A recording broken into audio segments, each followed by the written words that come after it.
the note in my marginalia here just reads, "Ugh, they're going to die, huh?"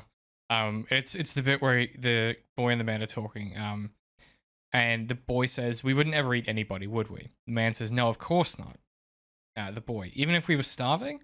And then the man, "We're starving now." And then the boy goes, "You said we weren't." And he goes, "I said we weren't dying. I didn't mean we weren't starving, but we wouldn't. No, we wouldn't. No matter what. No, no matter what. Because we're the good guys, yes." And this is the line that I wanted to ask you guys about. And then he says, "And we're carrying the fire." And the boy responds, the boy says, "And we're carrying the fire." And then he says, "And we're carrying the fire." What Yeah, I had that marked too. fuck does that mean?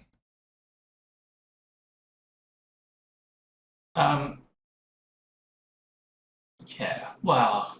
It's like simple and not very so simple at the same time. I feel just like the fire, like sort of the humanity's soul. You know, the seed of redemption for humanity, that kind of thing.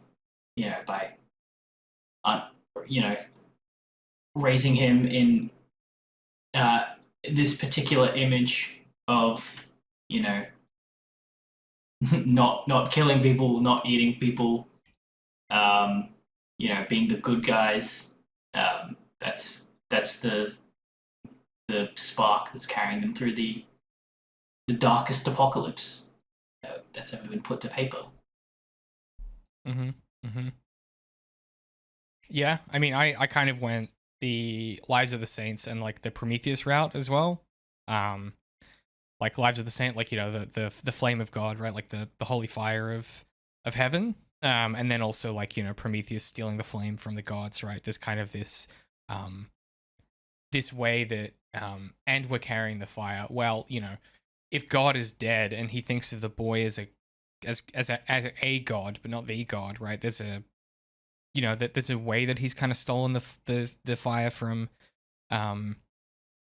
heaven and is like carrying it within this boy as well, you know. And this is after they've literally lost the fire. Their literal fire, because the dude dropped his lighter in the basement. Yes, correct. So that takes away all my ability to be very literal with this reading. Perfect. He's finally done it.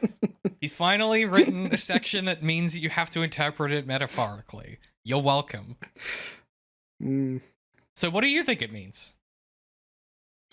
Well, I mean, the really odd thing is that it's the kid who is bringing this up, right? In every other instance, it's been the man who is talking about the kid in these metaphorical God, you know, terms. But now it's the kid that's saying we have the special. And I have formed no opinions on what it means. I mean, I'm not letting the book get to me. It's presumably because the man has said this before, right? Everything that we know that the boy says is something the man has told him, because we know that that when the boy is very young, the wife takes her own life. And so basically anything that this kid thinks is something the man has said. So my immediate reaction was, oh, this is something that he's told the kid before, or he said on multiple occasions. And the kid is reflecting that back at him. There have been several times where the man has no idea where the kid heard something from. Enough that it's, you know, what you just said now makes me question like all of those other times, like how much is the kid actually picking up from the man, and how much is the kid just knowing because he's secretly a god and this whole thing is like high fantasy and we don't know it. Well, I think the first explanation is probably more likely to me. Yeah, the man constantly forgetting things and like the lack of any markers to delineate time. The fact that he feels kind of insane half the time. They're always starving is probably more likely than this kid is the One Ring, is my feeling. Well, I think it's funny, like, as well, just that, the man asks, where did you learn that? Like, it was obviously you, bro. Like, there's no one else this kid interacts with. I thought it was like a bit of comedy. But it's also like normative. That's normative, like parenting reaction to your kid saying something where you're like, wait a second, where the fuck did you? Who told you that? Like, you know what I mean? Like, there's something really mundane about it as well that I find really compelling. Yeah, I don't know. I'm pretty sure this kid isn't the One Ring or actually a god, is what I would say. Having not remembered how this book ends, I can't say for sure, but there's half the book left, bro. I'm just leaving myself open. According to the EPUB, there's exactly 33% left. So I did a good job of cutting this.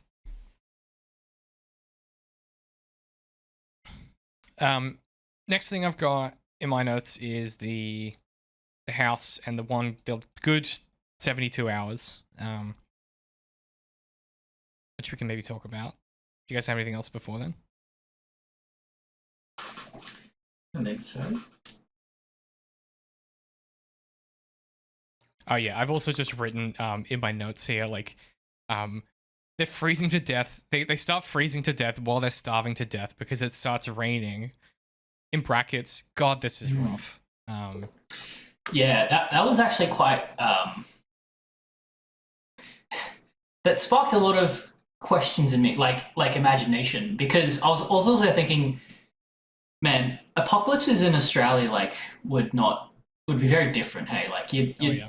if you were in Brisbane, you'd never worry about freezing to death. Like It'd be heat that would be the main concern, right? Yeah, exactly. Yeah. But yeah, like, and I was just thinking, like, fuck, it is fucking miserable, like having wet clothes and wet socks when you're in a freezing, climate. That would really, like, apart from with everything going on, like, that would like just compound so much for me in terms of like dampening my spirit. Having wet clothes and fucking in the cold, like, that's rough. Yeah, when we were in Europe last year, there was one night where we were camping with my cousins, and it was